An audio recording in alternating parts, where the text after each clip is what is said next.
સુરત શહેર cyber cell દ્વારા સંસ્કાર ભારતી સ્કૂલ ખાતે સાયબર સંજીવની 3.0 અંતર્ગત ચિત્ર સ્પર્ધા અને રીલ્સ કોમ્પિટિશનના વિજેતા અને પોલીસ કમિશનરના હસ્તે ઇનામ વિતરણ કરવામાં આવ્યું હતું।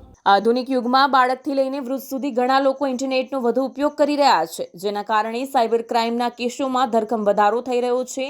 લોકોને સાયબર ફ્રોડથી બચાવવા માટે લોકો પોતાની જાતે જાગૃત થાય તે માટે સુરત સાયબર સેલ દ્વારા સંસ્કાર ભારતી સ્કૂલ ખાતે સાયબર સંજીવની 3.0 અંતર્ગત ચિત્ર સ્પર્ધા અને રીલ્સ કોમ્પિટિશન સ્પર્ધા યોજાઈ હતી, જેમાં વિજેતાઓને પોલીસ કમિશનરના હસ્તે ઇનામ વિતરણ કરવામાં આવ્યા હતા। કેમેરામેન હકીમ શેખ સાથે વસીમ હાસમીનો રિપોર્ટ, આઝાદ ન્યૂઝ, સુરત। આજે એક પ્રોગ્રામનો જો સમાપન છે જેમાં રીલ બનાવવાના કોમ્પિટિશન અને ચિત્રકારીના કોમ્પિટિશન जो हमारा अलग अलग स्कूलના जो बाળકો તરફથી અને આપણા શહેરના લોકો તરફથી ભાગ લેવામાં આવ્યા એના બધા આજે ઇનામ વિતરણના કાર્યક્રમમાં અહીંયા અમારા મંચ વિરાજમાન તમામ અમારા અધિકારી મિત્રો, ડીઓ સાહેબ અને અમારા સ્કૂલના કરતા હતા ઇટેલિયાભાઈ, અહીંયા શિક્ષકગણ અને અમારા જેના થકી આજનો કાર્યક્રમ સક્સેસ થયેલા છે અમારા નાના મિત્રો છે।